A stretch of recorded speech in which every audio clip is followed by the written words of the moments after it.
Looking for the right answers to hard and sometimes confusing global events? Look no further. SSM's team brings unique perspectives from across the globe. Our in-depth independent reporting is to make you better understand the world as we evolve. Better understand the world events as we move on. Yes, events happen every day, and today more things are happening, and we're here to put it into perspective for you. Joining me in UK, London, UK, is Fiona Akanu to help put it into perspective. Fiona, where are you? I'm right here, Mac. Good afternoon good morning. Was it morning? Still morning? Yes. Good morning, good afternoon, good evening, wherever you're watching. Welcome to all the viewers around the world. Wow, Fiona, I must note that somehow your background looks so studious. That looks like real current affairs background. Nice. It's my study, so it's supposed to be working office. So thank you. Nice. You're welcome, Fiona. We need you. It's good you're there. And joining us from Lagos, Nigeria is our man Olayinka Raji. Raji, can you hear me?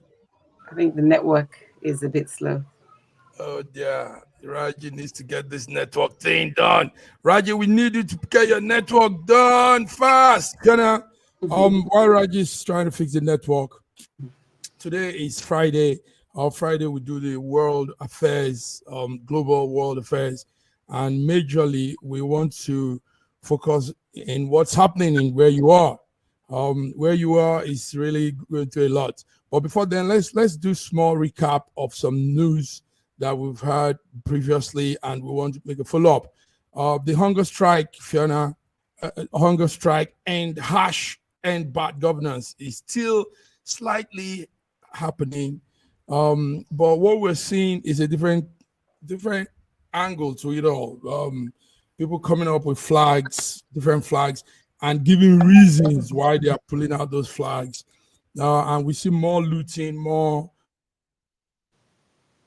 malls being looted, shops, governmental buildings being hijacked and destroyed.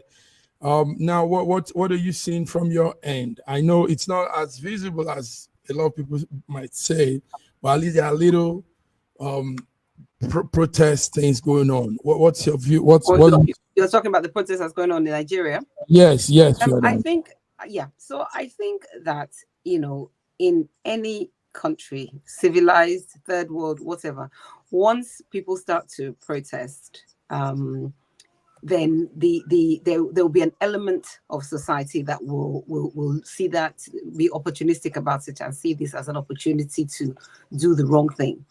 So no matter how well-intentioned anybody's protest may be, there will always be a rogue element that will try and do things that will, scupper the plans of the well-intended people that are behind the protest.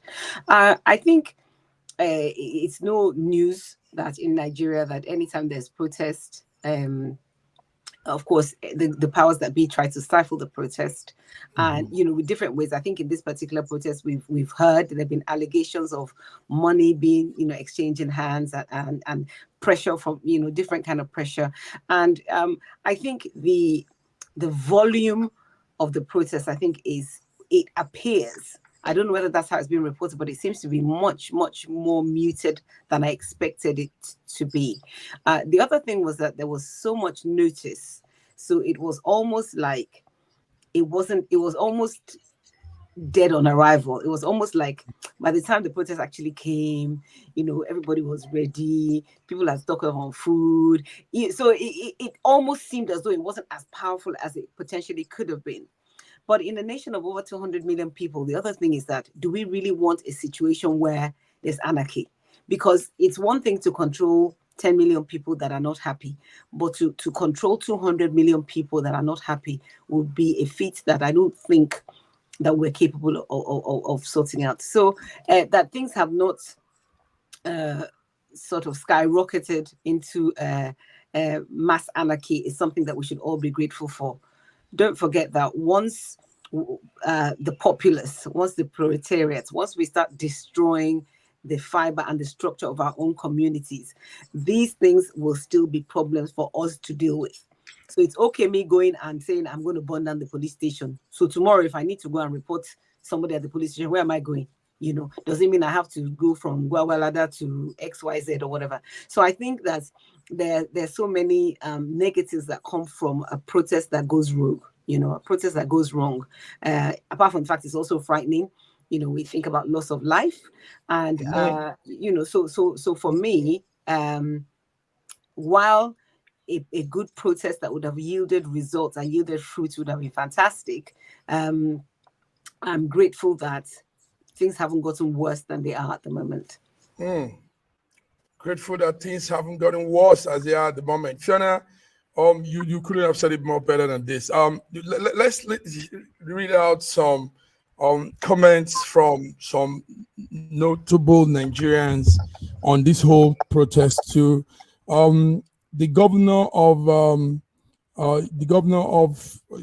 Kaduna State is not central Nigeria.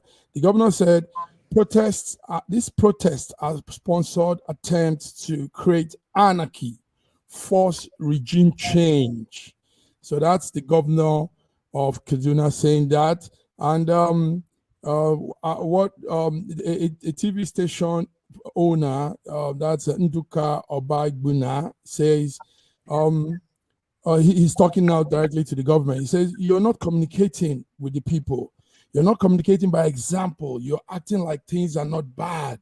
That's Nduka Obagbuna from Arise TV. Also, there is the chairman of the party LP. He's called Yunus. Yunus says this about it all. He says to Tinubu, don't assume you are immune to consequences. Help the people now before it's too late. Then finally, Dele Momodu is also a media owner, the Ovation magazine. He says, Tinubu has surrounded himself with liars who don't tell him how bad Nigerian situation is presently. Tinubu has surrounded himself with liars that are, that's Dele Momodu, liars that don't tell him how bad the situation is presently. Now, Fiona, why I'm reading all of these comments from different these Nigerians is because there are mixed reaction. Some people are still saying things are not too bad. Give the man more time to really fix things up because he met a very bad economy. Some people are saying no, we don't even want any of this. And so this mixed reaction makes us. It doesn't really. People don't understand. We media monitors, we don't really know where to place all of this. But before you say anything, BD, let's bring in Fiona. Let's bring in BD. BD Nana from Lagos, Nigeria. Okay, I think she's gone off. All right, Fiona. Fiona, do you understand what I'm trying to say? So these various comments have mixed reactions. Some are saying yes, protest, yes, bad economy. Some are saying no, the man is doing his best. Give him time. So what's your view on that? I think that, if I look over the history, economic history of Nigeria, that a lot of times that things are implemented that the expected economic outcome is slightly differs slightly in the Nigerian context than what actually than what happens for whatever reason. I don't know whether that's about management or implementation.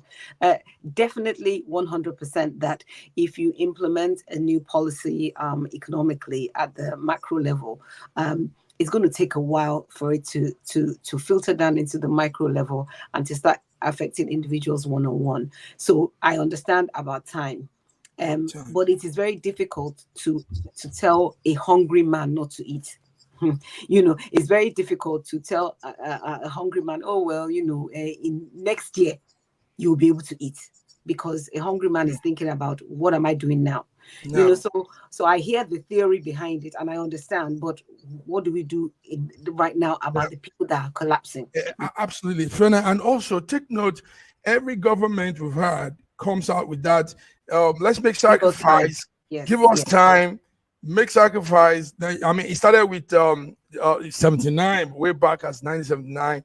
You had the Operation Feed the Nation. Now they tell you, everybody, let's go to the farm, let's take time, let's build. Then Babangida came. We had the IMF plan. borrowing us money and telling us we have to bring the austerity measures. Structural adjustment. Structural adjustment. The structural adjustment was now Obasanjo's regime.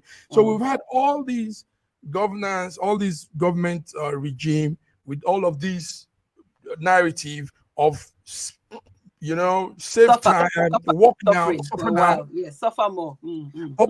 And still coming down the line, we're still doing the same suffering. The suffering is worse. It's very unfortunate. I think one of the guests we interviewed earlier on in the week, and I don't want to quote him because I don't want to misquote him. One of the, you know, we're quite fixated on oil and gas in Nigeria, and I think it's quite concerning that we've had this push for agriculture and sustenance for the last X amount of dispensations, and it was quite worrying to hear that during the last regime that so much money was given out for large-scale industrial agriculture, not little level. We were hearing amounts like 20 billion naira being thrown around during our last interview, and we were told on air, he said, you know, he knows someone that took 20 billion and they've not planted one seed. So when you have a system that's not transparent and there's no accountability, this is the sort of thing that will happen.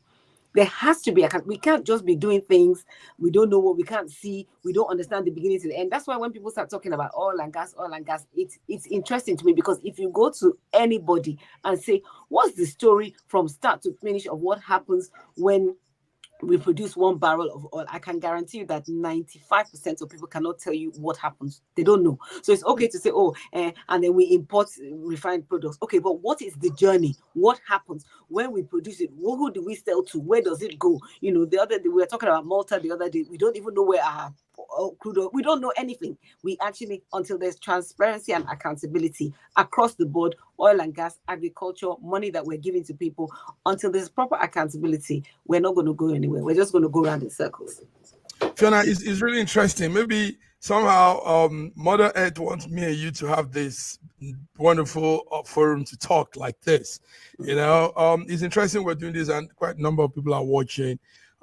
Fiona, added to all of this, during the week, remember we're doing a recap of events that happened during the week. During the week, the immigration officer in Nigeria said the strike happening, the protest happening in Nigeria is being sponsored by Nigerians in the diaspora. You know, so that set up a lot of emotions. People where everybody was angry, meaning Nigerians in the diaspora, because that was like, somebody said, I want to quote that person directly, Kenneth Gandhi, a stakeholder in Nigerian community, said, it shows that lady is not really schooled in that field she is. So he said, we both agree and said, maybe she needs to go back to school. Because they don't make such bogus comments in a situation like this. First of all, no evidence. You just threw the words up there. Nigerians in diaspora are sponsoring. No evidence. Then second of all, how do we in the diaspora tell people suffering? You people go and protest. Does that mean they don't know that they have to shout? I mean, you don't tell a hungry man to go and shout. A hungry man will go and shout on his own. Tell me. I think that's just somebody that's just trying to gain relevance. I think it's also an insult that somebody would generalize and say that there are people in diaspora. I don't think people really understand what a day in the working life of someone in diaspora actually looks like. What she should be talking about is the fact that diasporans, we represent what is essentially the social services of Nigeria. Without the diasporans, half of these people in Nigeria will not even have any hope of anything.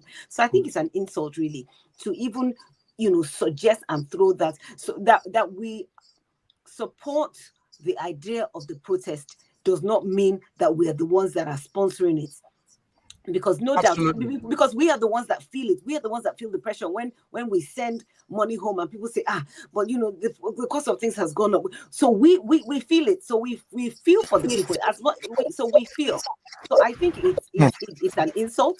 I think I don't want to I don't want to go into a personalization. I don't want to talk about the person, what the person needs to do or doesn't need to do. But that when you're dealing with ignorance, there's not really much you can say, because that's absolutely just a ridiculous generalization, and it's not really something that should be given lots of oxygen, in my opinion. I just think that's out of it. No, but yes. Hold on, sorry, let me just finish. What you should be doing is applauding diasporans for the support that they brought to the whole of the Nigerian economy. She should be applauding diasporans, and that should be the key thing.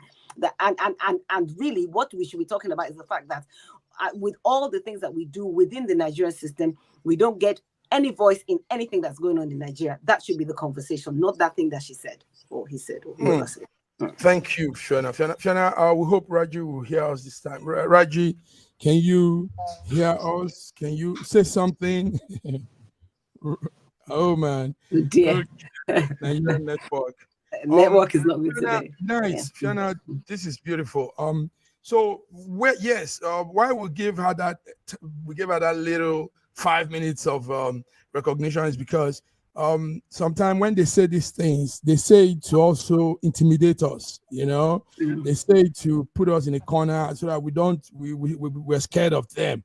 So one of our panelists, Sir George, said, in fact, he's thinking of going to Nigeria now, and he's going to be at the airport and call the woman out and say, come and arrest me. That was what George, because of how angry he was. You know, he said, how dare she say that kind of thing? Anyway, more of a recap. It's not too nice what we're hearing going back and forth with the NNPC. You just talked about the oil, Nigerian oil, crude oil, and all that. Now, the NNPC is that body that handles our oil production, sales and consumption, all of those things, the administration of oil. Now, the man at the helm of affairs there, he's called Mele Kyari, has been saying a lot. And some of those things don't sound good, so much controversy. So, Fiona, what do you think? We've allowed them to do all of this because that thing there is our shared joint assets, joint wealth. It's all of us. So we should really check who's doing what there, what's happening there. You know, go ahead. I think that what I said earlier is still going to be reflected in my response, that until we have a transparency and an accountability in that sector, across the sectors, but in that sector in particular, there's no point, because there's so much secrecy and backhandedness that goes on behind the scenes, that until it's crystal clear what exactly happens from start to finish of a petroleum product journey, where the Nigeria, because we can't account for where all these where all the leaks happen, where all the we don't really have any proper, we don't have a proper concept of exactly what happens when 1 barrel of oil is produced. What happens next? They just say, oh, we export it and then we import. That doesn't tell us anything. We want to know, we want to understand this bunkering that goes on. Why is it going on? These people that are hauling, we need to understand the whole process and understand where all these different people are making this money. That is, as you said, it's supposed to be our collective wealth. Until we have proper understanding of this, Mark, we're just going round. It's just swings and roundabouts. We're just going round and round. We're not really achieving anything. Sad. Okay. I hope Raji can hear us. Raji, are you there? Can you copy? I can hear you clearly, yes. Wow, nice. I can hear you, yes. Nice. Please be there. Don't touch any of your dial. Don't touch any dial. Don't touch anything. Let it just be like that. All right, Raji. It's Friday. It's not normally World Affairs update, but because the home is still burning, you can't leave your house burning. Like they say, the proverb, how did they say it? You can't leave your house burning and be chasing rats in the bush or something. So we can't talk other people's affairs when our home is still burning. But Raji, is our home still burning? Tell us, is this still very, as it's been very volatile and all these situations, the protests? Tell us, Raji. Good morning, viewers around the world. Welcome to our Friday program. Yes, there's actually calm across the country, where there were pockets of destruction and violence had been in Kano, Kaduna, and Niger State. And I think they are all under control now. Yes, I think they are under control. But I heard you talking about NNPC. That's where the fire is actually burning. That the whole crude, the whole crude oil production and distribution and selling is a crime scene. It's a vicious crime scene. Yes. Yes, because recently we saw where pipes had been connected to the original NNPC pipes. They have made taps along the pipeline, and that the equipment to do that, the technology to do that, the knowledge to do that, from people who steal 2 gallons of crude oil to go and it is a crime scene. It is controlled by a vicious group of people who are siphoning volumes of petrol to be able to put a tap. Oh dear, Fiona. Okay. Yeah. Yes. So I think this is it. So we don't really have a crystal clear understanding of what actually happens. We just say, oh, this is what happens. We need to really understand all these things that happen throughout this chain, because it's a chain, isn't it? All the different weakest links in the chain. Where does the crude oil disappear? Who does it disappear to? Where do they carry it? What is all these things? Until we understand all these things clearly, there's nothing, we're just belly aching and making a lot of noise about belly aching. So for me. Raji, go ahead, Raji. That was like, sorry, Fiona. So sorry, Fiona, you may not understand, but those who know, and they are the people who are doing whatever crime they are committing that's what we were talking about. Commonwealth. That until it's transparent for us to be able to hold them to account, then we are all just talking about it. It cannot be transparent. Okay, so it cannot be transparent because no, we should have a conversation. We should have the conversation. What we're asking for, we should have this conversation. Yes. What we're asking for is that we need to know. So we can't just say, they're not going to be transparent. So how are we going to find out? Something needs to happen, no matter what it is. We need to get to the point where we are having this conversation so that it becomes transparent. We can't just say, you're not getting my point.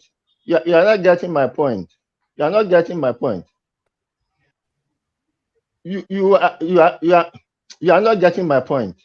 Go ahead. Where you have a tap on the original NNPC pipeline, going from that pipeline straight to the sea to a bunker or a tanker waiting on the high seas, getting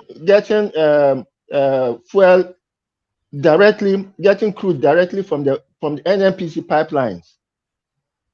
It is an organizing, and it cuts across the presidency, the military, the navy, the NNPC. So it's a serious crime, and those who are in power are in.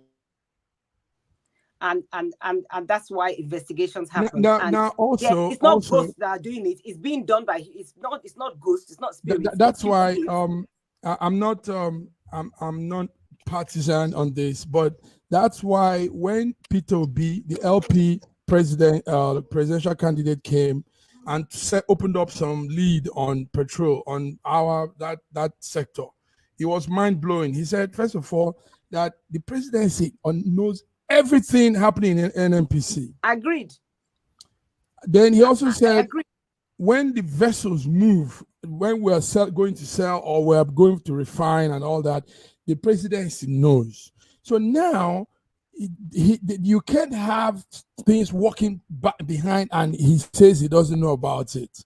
But that's what I'm saying, that the people, so the cabal, They know. But we that are here, we're just saying, but we because we don't have a clear understanding of all the different things that happen. Because if a lay person understands all these things that Raji has mentioned and all the additional things, if a lay person understands each juncture of what happens, they will understand why actually, or why these problems, they will understand it properly. They will understand properly why we can't see the results of these battles. We can't see the results because the money is going into different pockets. It's not a straight in, straight out transaction. There's so many things along the way. And until lay people understand that and are able to shout and say, listen, we know that this is what was produced here. We produced 5 barrels. Why is it that by the time it got to Kutu-Enji, it was only 2 barrels there? Those are the conversations that we need to have. And that's what we need to understand. You remember also the guest we had on our first one-on-one program. He said that's Dokubo Asari. He said Asari Dokubo. He said presently, from his own knowledge, that we don't have any oil pipeline that has been blown off. That now what they have is, yes. You remember he said that's what he said. That's what he said. So, that's right. Yes. So what he was also trying to make us know is that the oil now it's done in such a way with a different kind of arrangement. There's no more pipes leaking, going through different corners, passage. It's now in a form, galleons and all that. They move these things around. So it's all a scam, like Raji said. That whole NNPC, everything, it should be red taped, should be red taped and declared a crime scene. Absolutely, I agree. Crime scene, Raji, crime scene, NNPC premises, everything about NNPC is a crime scene. Is that not what you said? Raji? Okay, Raji's not hearing us. Okay, so anyway, Fiona, it's good we've put out all of these talk. Let's go further. Still on all of this.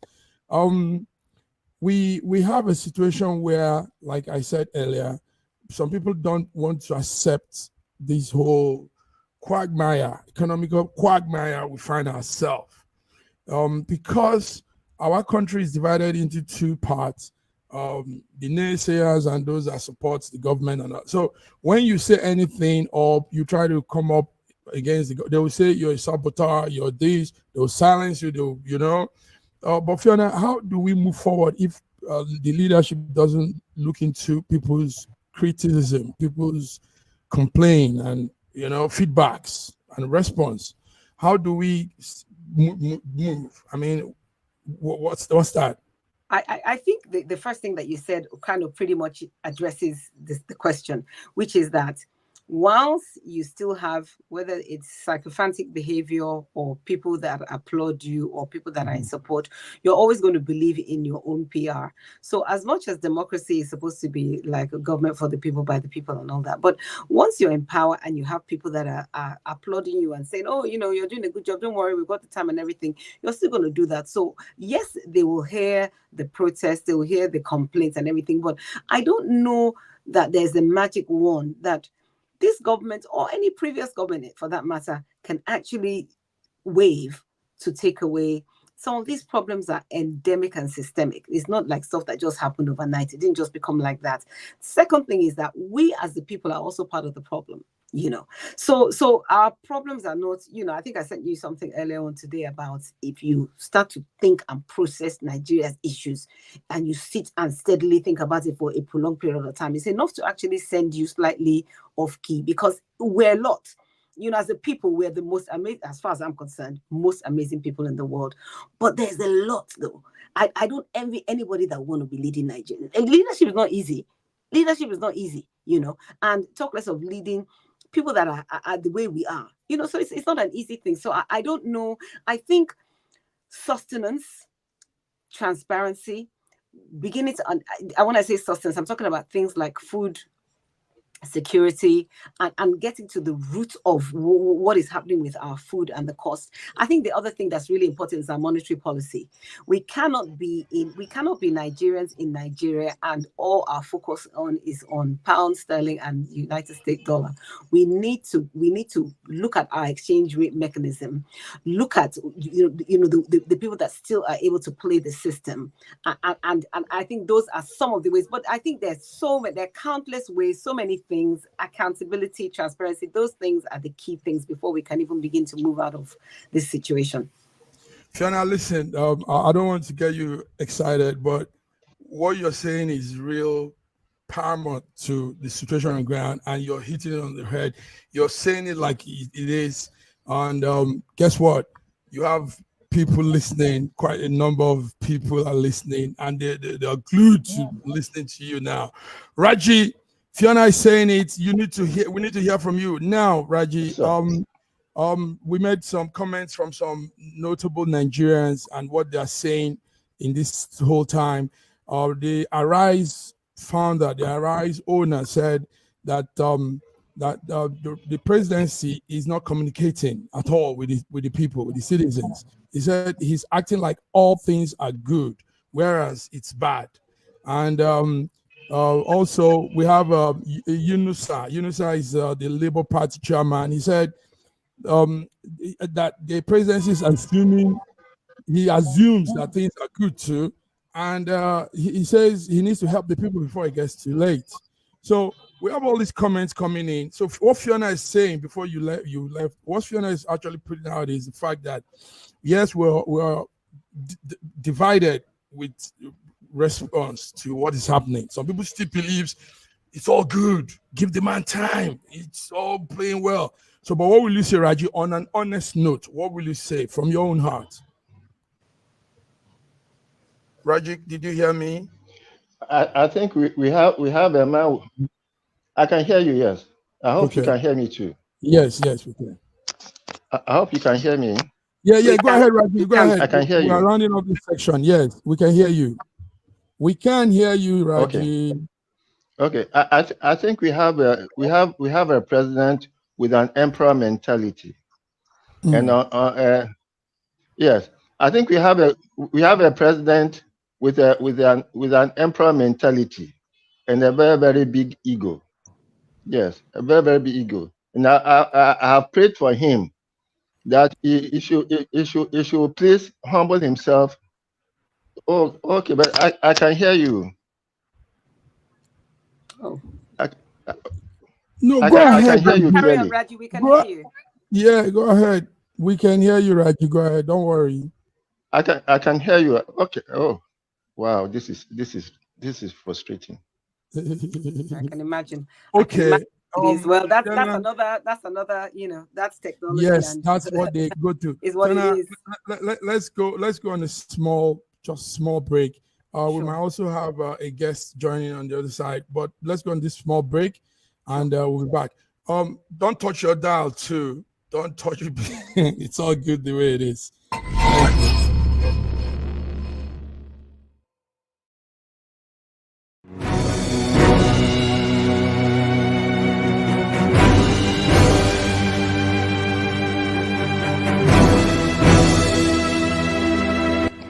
Looking for the right answers to hard and sometimes confusing global events?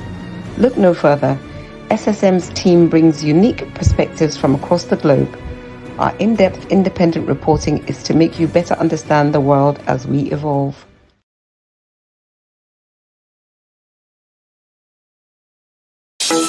In a world where news flies around every minute, you need the ability to relate and connect with what matters and stay up to date.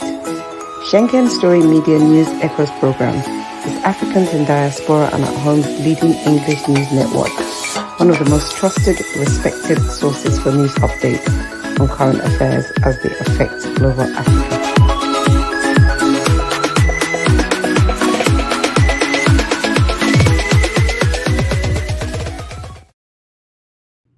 Yes, you're welcome back, viewers. My name is Mark Godwin Iwejuan, and we are here on our Friday World Affairs. Yes, World Affairs.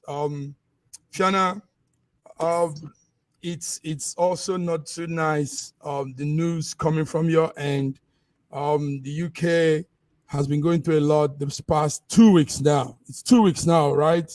2 weeks now, Fiona. Well, not quite 2 weeks, but yeah. Not quite 2 weeks.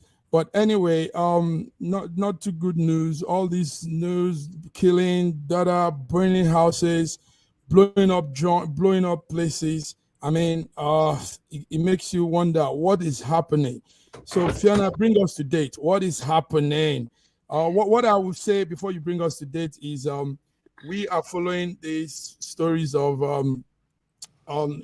thousands of other anti-racist protesters coming out to counter the far right rallies they've been having, and these anti-racist protesters are also saying things that sounds tough. You know, they say words like "more of us than you." That was the one that was echoing yesterday.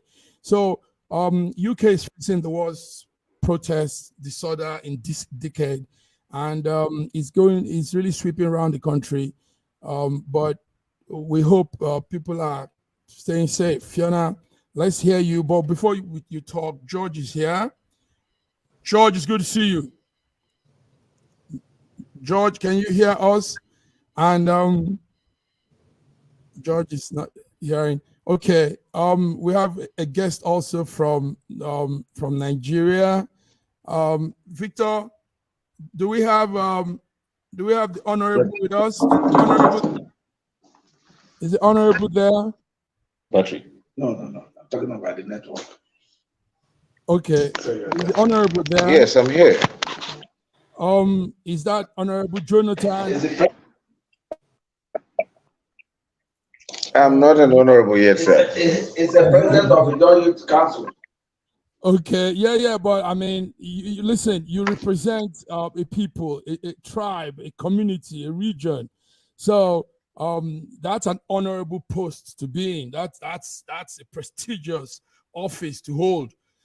So when we use the word honorable, is to show you how much we appreciate what you're doing, leading a people, carrying a movement. So how are you? Jonathan? How are you today? I think they're having network issue too. Fiona, that's a guest we're supposed to have. Maybe when it's sorted out, we can hear them. George, can you hear us too? George from Toronto, Canada. What's happening today? Everybody seems like they're freezing. Anyway, okay. Right. Go ahead, Fiona. So we've had a couple of incidents in the United Kingdom over the last few weeks, unfortunate incidents. And in fact, last week, Monday, 3 young girls were killed. So of course, our condolences go out to the families of the young children. And we still have 7 others that were hospitalized due to this attack. I think one of the issues that kind of surrounded everybody becoming quite heads up about it was the fact that nobody really gave the public information about who carried out this attack, and it felt like the authorities knew, but they were not saying anything. So what that created a hysterical reaction, and people started to, because that's what you will do, you start to assume, you start to make up your own agenda gets put into the fray, and as a result of that, the far right movements started galvanizing people with the use of social media. Obviously, we know places like Telegram, you can have over 200,000 people in a group. So, I mean, it started galvanizing people and resulted in the protests that we saw earlier in the week. I know we've got 2 people that have just joined us. I'll just finish. On the flip side of that, though, what has been amazing to see is how the central UK public has stood in solidarity with immigrants of all colors and creeds, and to say we're not part of this crazy agenda. And that has been really, in the last couple of days, their pushback has been very, very strong. And we can see it anywhere we go: hospitals, pharmacies, any place of work, 90% of the time somebody that's an immigrant is the person that's going to actually attend to you. We see it in our hospitals here: Nigerian doctors, Asian doctors, pharmacists, the whole 9 yards. So really, the public really took a stand and said, no more. We're not part of this narrative. So I'll leave you to bring the other guests in. Yes, thank you very much, Fiona. Fiona, today you've really gone beyond, and we appreciate this. Yes, the other guests are still part of the network. These are my friends, coordinators. George, can you hear us now, George? Your microphone, George. Your audio is still not working. Godwin, are you there? Can you hear us? Can you? Yes, I'm here, but my Massive Mark, your video is also on. No, I think it's from your end. No, every other person. It has been that way since I joined. Yeah. Oh boy. So that means probably glitch, some issues, technical issues from different corners. Okay, let's see what could be doing that. I've reduced so many of my Can you hear me now? Right. Yes, I can hear yes, you. I can hear you. And the video is clear. Beautiful. Everything. Beautiful. Yeah. Awesome. Okay, maybe I will just go. Yeah, now. Okay, beautiful. Yes. So. Okay, can you see me and hear me? Still bad. Yes, quality. But the video quality is kind of bad. It's not very clear. Yeah. Okay, I think it's no VPN is on. No VPN is on by any chance. VPN. No. No VPN is on. Okay. Anyway, if you can hear my voice, then you guys can just give us small take from what is happening in the UK, and while we're also waiting for Bayelsa State guest, we have Jonathan. Jonathan will be giving us some insight into what is happening in Bayelsa and his organization. So, George, what is happening? Tell us what's going on. Mm-hmm. Well, we were talking about UK and the anti-protest protest that is going on in UK.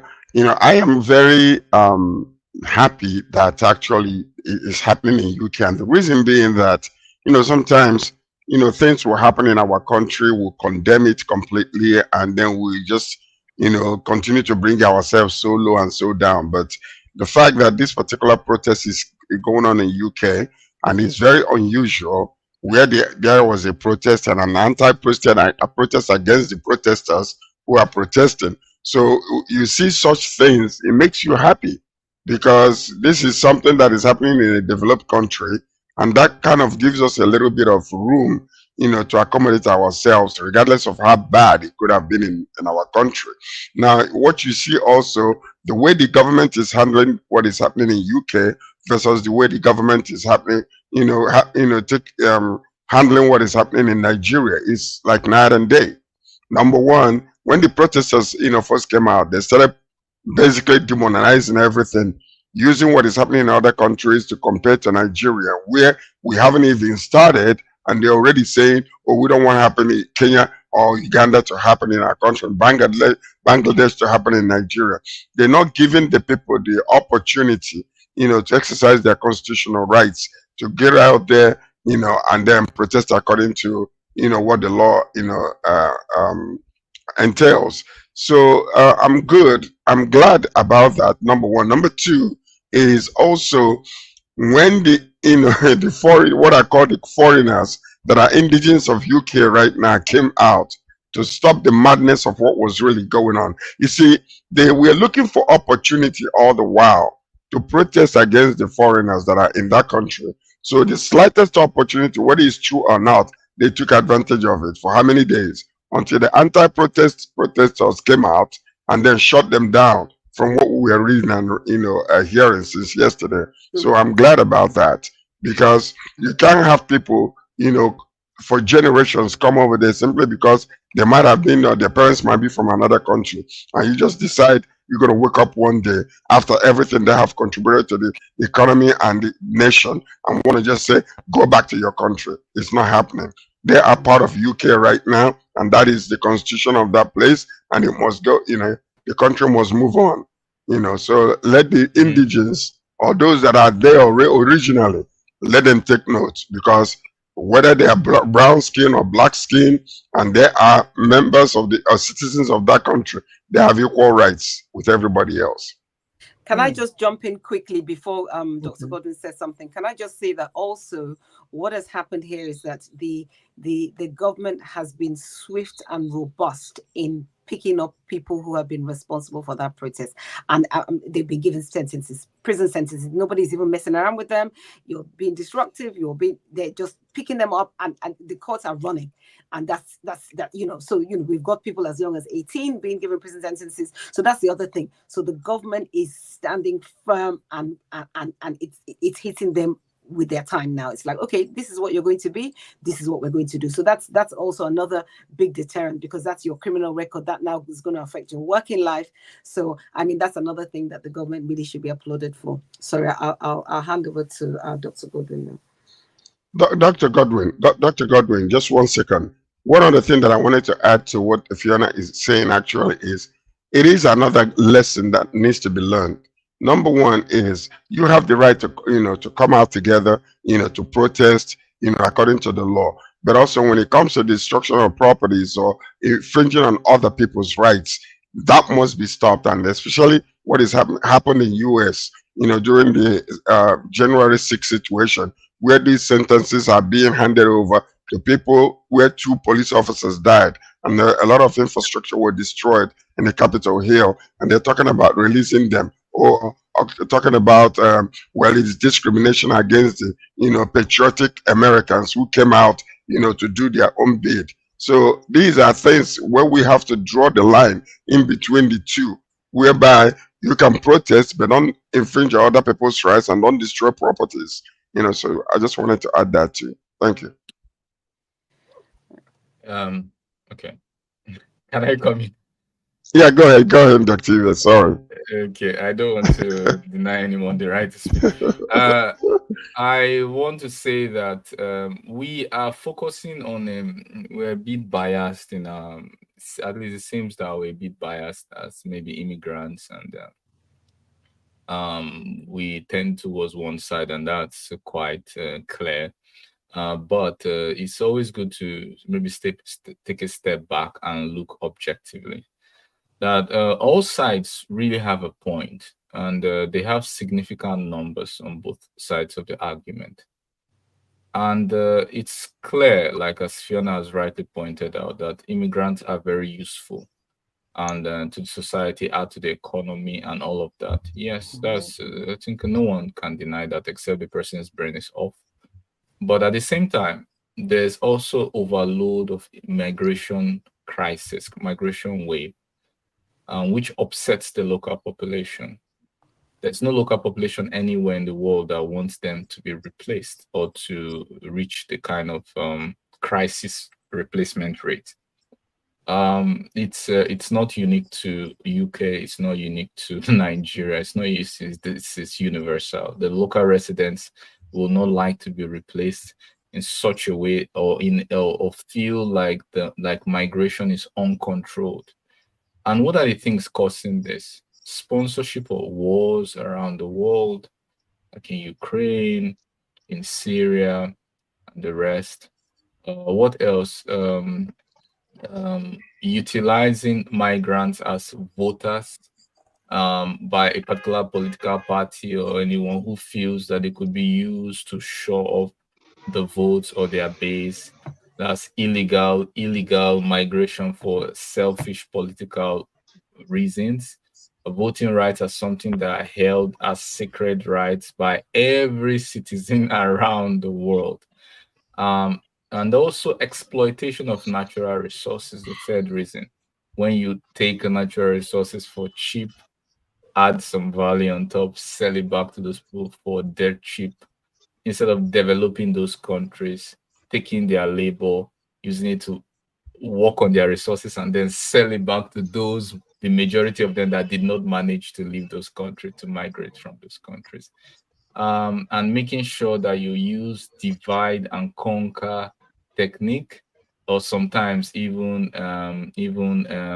scandals to control the political party, rather than allowing them, or at least considering the fact that the stability of any country, external country, by the local residents is the optimum way for self-regulation of that country, rather than through aid and through external interference.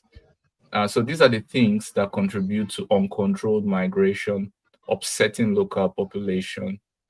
And we have to take a step back and look at it objectively.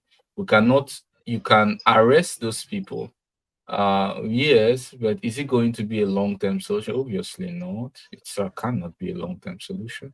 So if you don't deal with the root cause of these problems, you are only kicking the can along the road to meet again. So I think, yes, we have to recognize the contribution that immigrants have placed on the society, but we also have to make sure that we're not supporting anything that could cause uncontrolled migration and upsetting the local population.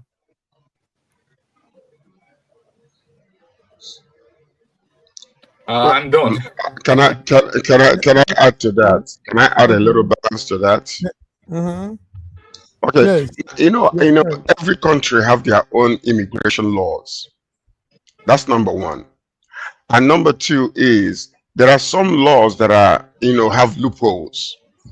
And those loopholes, when the immigrants are taking advantage of it, I don't think it's really the political parties that are allowing these people just because of migration purpose or for election purposes to bring them in. No, there are different difficulties on both sides, like what you said, number one.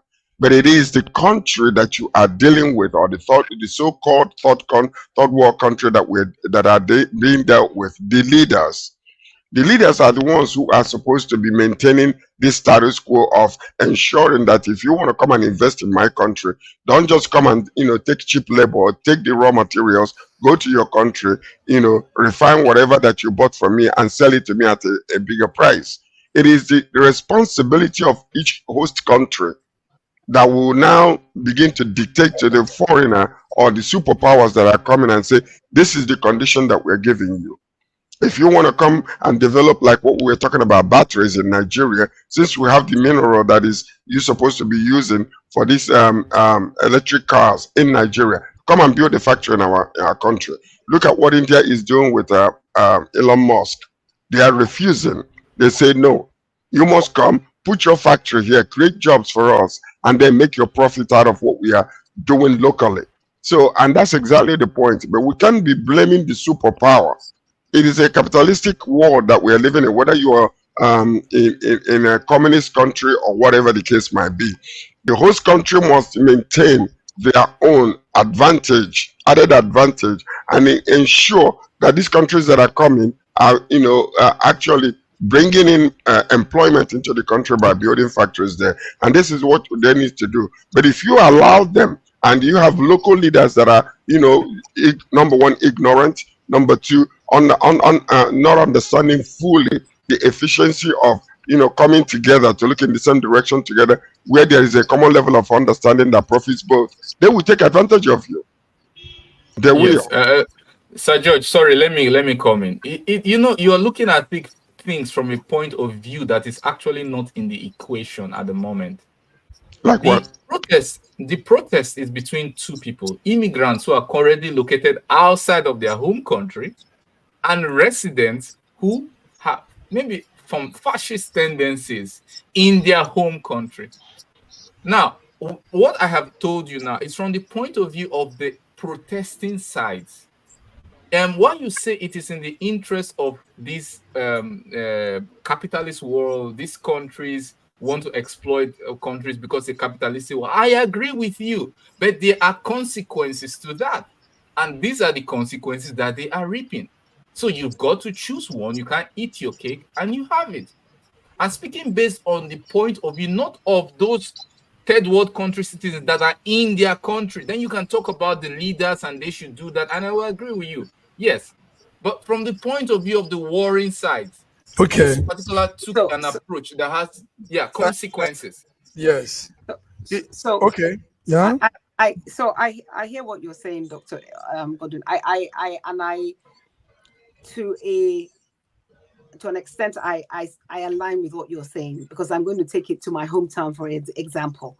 So we've got an ongoing situation of something similar where people have come from a different state and they've lived in for years, which is where I was born, and they tried to have an OB, and the whole town went nuts, because it was like, whoa, hang on a second, this is our town, you can't come and be, So I understand what you're saying, and I think I don't think anything should be unbridled. I don't think immigration, I don't think it should be unbridled. However, I think that the policy, the immigration and migration policy is what needs the attention, and perhaps, they're not being such a soft touch. But I think for people that have come as economic migrants, in particular, people that have come as professional migrants, people that have come to really shore up the lack that we have, I think that it's unfair for them to face, to face what we agree. We definitely agree on that. But I also want to add something very quickly. That was what Sir George said about political party. Look. When there's a loophole and it is not fixed, it is because somebody is benefiting from it.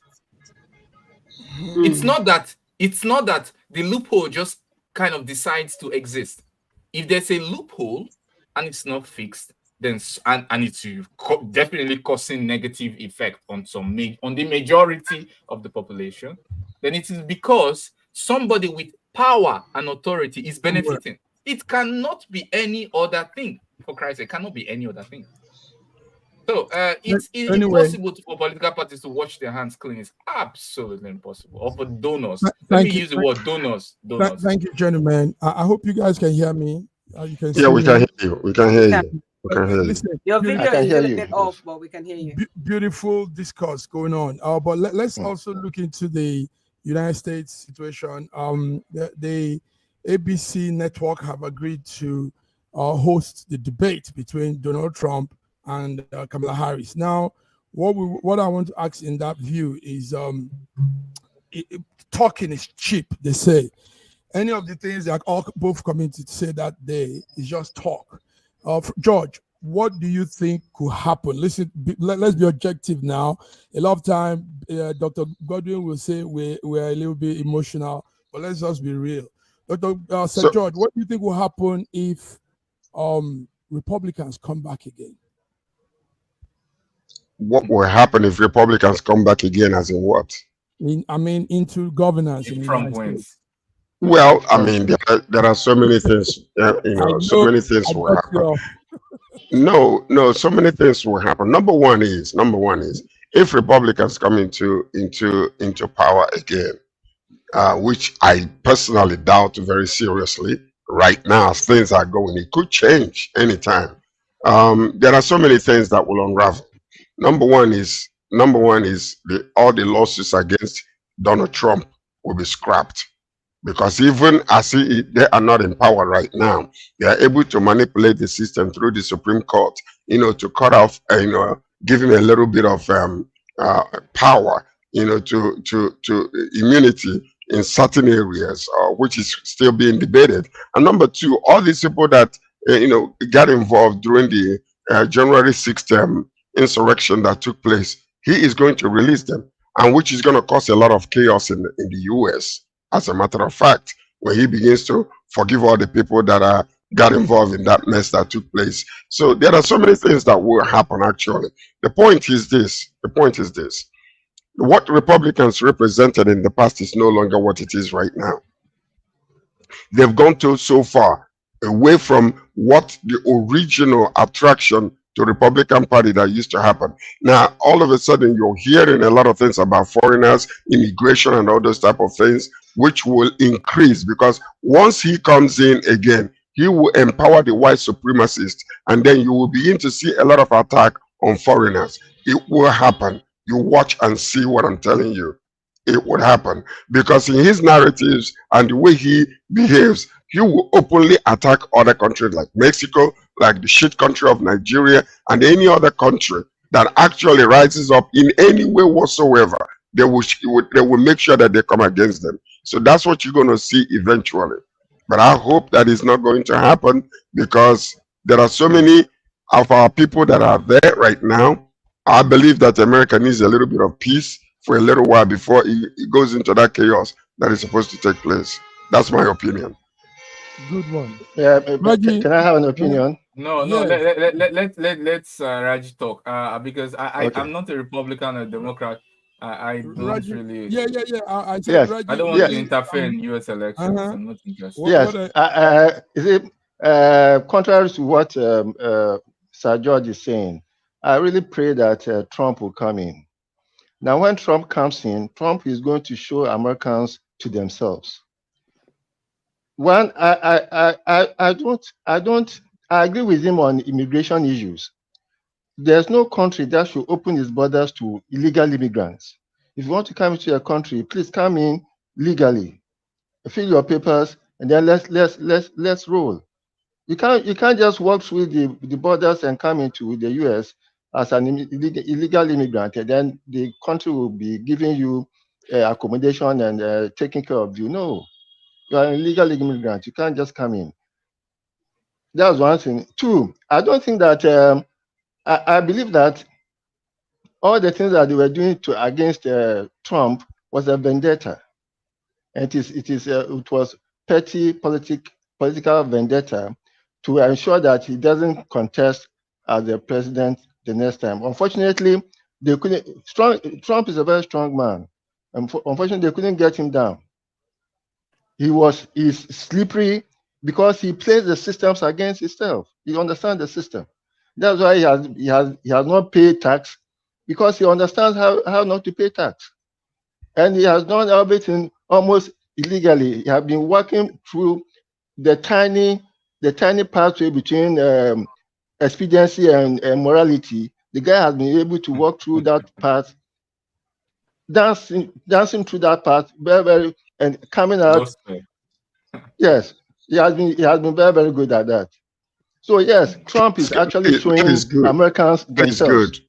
Yes. Okay. I agree with you to a degree that these loopholes that are there are for the rich, and that's what he represents.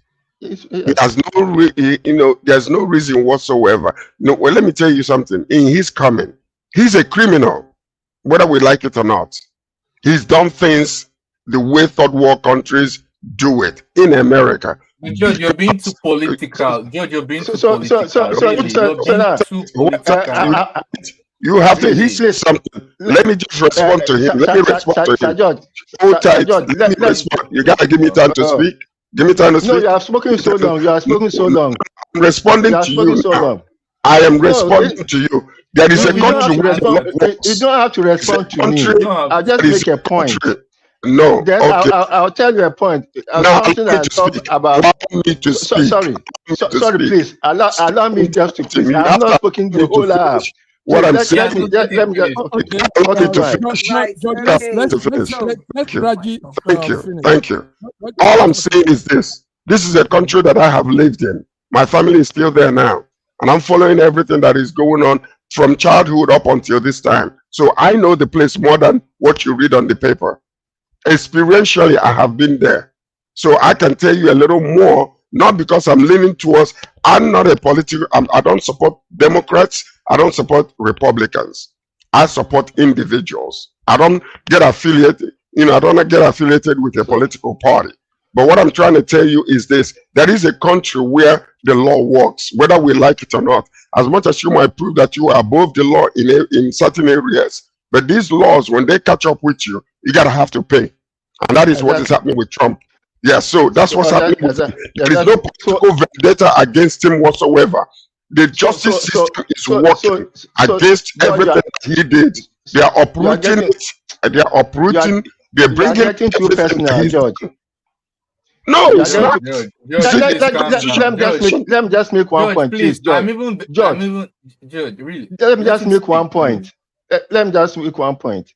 When Trump came in the first time, he had a meeting with the Taliban, and he assured them, he told the Taliban that he wants them to seize any any violence against the Americans in Afghanistan. When the Taliban head was trying to be very difficult, Trump just got a picture from one of his aides and showed it to the Taliban head. It was the Taliban's, the man's residence. And he showed it to the man and said, look, going forth, if anything happens to any American in Afghanistan, we know where you live. And he stood up and left. After that, there was no violence against the Americans. That is the kind of president that the Americans want. Let me add something. Yes. Let me add something quickly. I really don't want to. I just feel like I should just add something. Let me tell you. For almost everyone outside, like you must assume like people are stupid to think like millions of people could argue something and not have a point.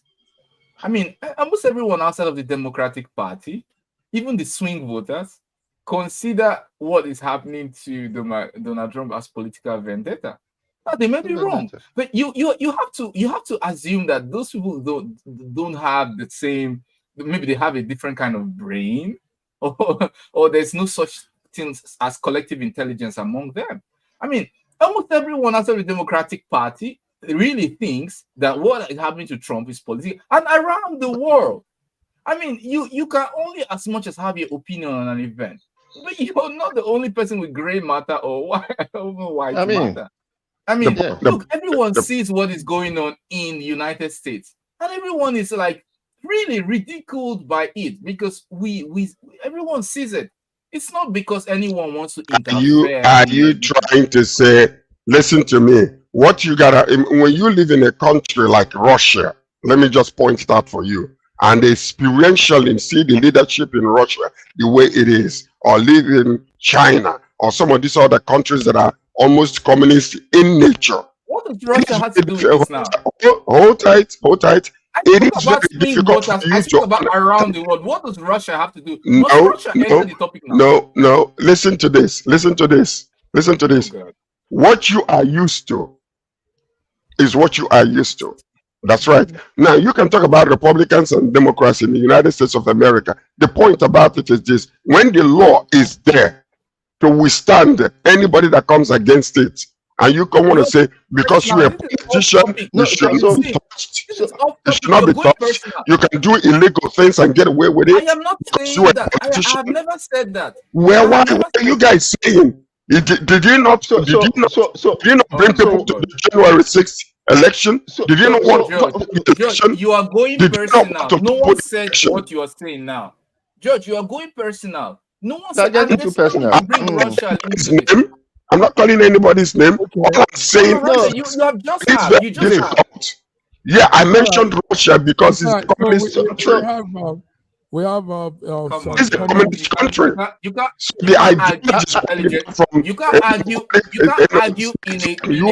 argue like this when you have intelligent people from either side. You can't argue like this, Joe.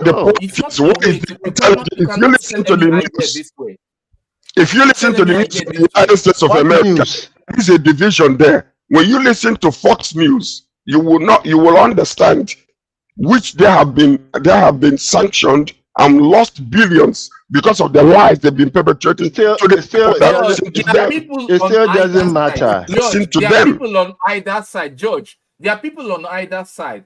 And if you really care about peace and progress and dialogue, your approach cannot work. It cannot work. Can't work. Because there are people on every side. You are not more of a human being than they are. They millions. Have their own brains. Anyway, millions. What kind of news are they lies? Let's think about it. In life, there are never one side to everything. It's always two sides. So there's nothing anybody can do. Even when you tell some people, when you show them the evidence and everything, they still will stick to what they believe. Evidence according to you. Yeah, evidence according to you. Everything is perspective.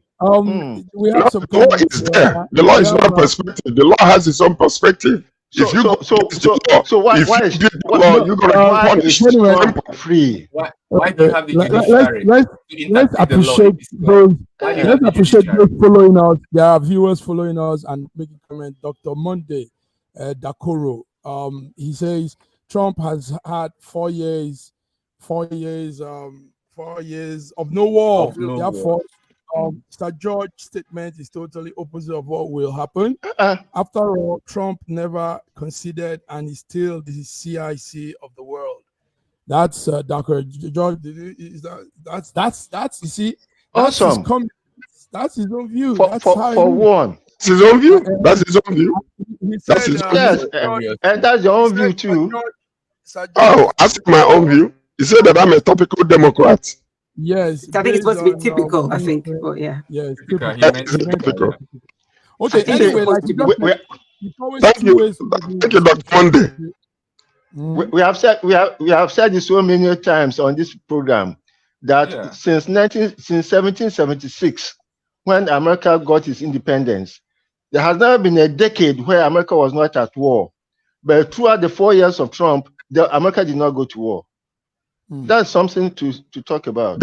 That's simply because there was He made sure there was no war. Because it's not pandemic for 2 important. years. It's a fact. There It's a was pandemic statistical for 2 fact. years. There was It's a pandemic for 2 statistical fact. years. If he had given him opportunity, there would have been war. It is okay. Where there was a war, he stopped it. It is a statistical fact because it's already another topic. It is a fact that you have to live with. Then why is another topic? Let's begin to wind down. Somebody has done us proud. An African has done us proud in the World Olympics. A Botswanan citizen has become the first African to win the 200 meters gold, and Wow. it's something to that's the young man. He's called I think his name is Tibogo. Yes, let's see Tibogo. He has taken gold in the 200 race. Many African countries are also doing not too bad, but you know, when you come to this international competition, everybody brings their strongest. So you need to be really, really, really, really good at what you're doing, the track and the field, or whatever you're doing to pull up. But Tibogo, we congratulate you and your country. You've pulled it up. We didn't discuss something. Maybe we could just run through it. Raji, I know you follow those kind of story. Iran is scrapping the plan to take a revenge on Israel. Why is that happening? Yes, it's a wise decision. It's a wise decision because any confrontation with Israel now will diminish the importance of what is happening in Gaza, and therefore will distract people from attention to Gaza. So Iran wants to put Gaza back into the mainstream so that everybody will be focused on it. There's madness going on in Gaza. There's serious genocide going on in Gaza. And Israel is looking for a distraction so that they can continue with the destruction they are doing in Gaza. Okay. I agree with you. I agree with you. But the reason why they are running away, if Israel can come 3 months ahead of time and planted a bomb in somebody's house, which eventually was designated, and if they were the one, because they have not taken responsibility yet, and kill these people inside Iran, I think the leaders are afraid. So number one, listen, they're looking for diplomatic reasons not to go into revenging on Israel. They're looking for it. But whether it is an excuse or not, I agree with them that they should not revenge and let there be a peace talk that will not be interrupted so that they can stop the atrocities going on in that region. Okay. It may also be a feint. Let me come in, please. George, I just this there's a way with this, I don't know. Okay, let me just stick to the fact. This is not the first time, George, that this has happened. Israel does this routinely, assassinate this. There's no fear that they come now, that they know, that will not, that didn't come since that we start now. It is not the assassination. Iran is a country that knows how to, they can protest, but they know how to come to terms with the loss of a general, the loss of just one life. They know how to come to terms with that. They know when to not to make a fuss about the loss of one life. They look at other things. And by the way, when that happened, American officials flew to Iran to negotiate just a few hours after that news came public of the assassination, to negotiate. I've been reading it for so many days, to negotiate with Iran to prevent them. It's in America doesn't want the war, really. And America also didn't like the fact that Israel did that attack in the first place. Nobody wants the war. Everyone understands that it's not in Iran's interest. It's not in Americans' interest for the war. Nobody really wants the war except Israel at this moment. And so that is why everyone understands, just like the protests that are going on in Nigeria, the Southeast say, well, while we are not happy with things that are going on, we don't want to be the scapegoat. We have to think strategically, not just operationally or tactically. The same way they are doing now, what they're applying now is just strategic wisdom at the minimum, because it's not in US interest, it's not in Iran's interest, it's also not in Russia's interest. And Russia has come out openly to say that in a case of a war, they will support Israel, that they Iran rather, that they won't act neutral, or they wouldn't help only diplomatically, that they will help militarily in the case of a conflict. They came out openly to say it. The Schengen Shogo, the ex-minister of this thing. So the stakes were raised very high by that unambiguous statement by Russia. The stakes were raised very, very high, that if an attack is imminent, Russia will involve militarily, not diplomatically, not de-escalation, but will be on the side of Iran in a war. That is automatically a war between nuclear powers. So I want you to understand the strategic wisdom. What immediately was not in the interest of the US, no interest of Iran, no interest of anybody in the region, except Israel. Thank you, Godwin. It's good to just have for distraction of every story. I have condemned the continued war in Gaza. I've condemned it completely. There's no war in Gaza. There's no war in Gaza. There's genocide in Gaza. Let us put it clear. There's war in Gaza. There's no war. There's deliberate genocide. A wicked group of people. Other countries are still firing into Israel. There's war there. There's war. No problem. There's war. Well, we are Israel. We Nigerians naturally, we from the Southeast, we are usually pro-Israel in things. I mean, based on Christianity is the major religion. We want to see Israel do well, but we don't think that this action is in their best interest. But we are not to decide for them. They decide what they want to do and they go. But we want the best for Israel. We're not saying this because we want to see Israel, but we just think that the war mentality, the wiping of Gaza, is uniting everyone against them. We also want to see the Palestinians do well, but we also understand that in this particular situation, they made a wise strategic decision rather than going by emotions, and we just have to see it for what it is. We have to see it for what it is. Gentlemen, thank you. We were supposed to have a guest with us, but I think the network didn't pick up. So, Raji, thank you for coming. Godwin, Sir George.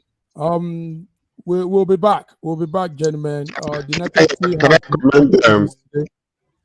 commend the presence of our Fiona Akaledi, Fiona Akano among us? Thank you for being here with us. You make us look good. If it was only me and Raji, would have been looking ugly in this place. But you came and colored us up. Don't count me with yourself. I'm a very handsome man. I was at the point I was wondering, were you born? I didn't mention Godwin. Yes. I didn't mention Godwin. I just said me and Raji. So I didn't mention Godwin. I'm a dashing, young, handsome man. All right, gentlemen, I want to thank the viewers too. Monday has been writing, putting out his views. Monday, thank you so much. Thank you. I appreciate your views, and thank you. You know, you support me sometimes, so when you come against me, I still respect you because you're a very eloquent young man. Thank you so much.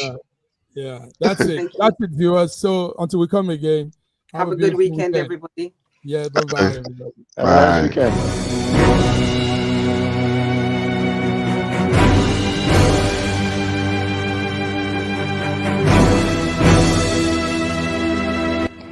Looking for the right answers to hard and sometimes confusing global events? Look no further. SSM's team brings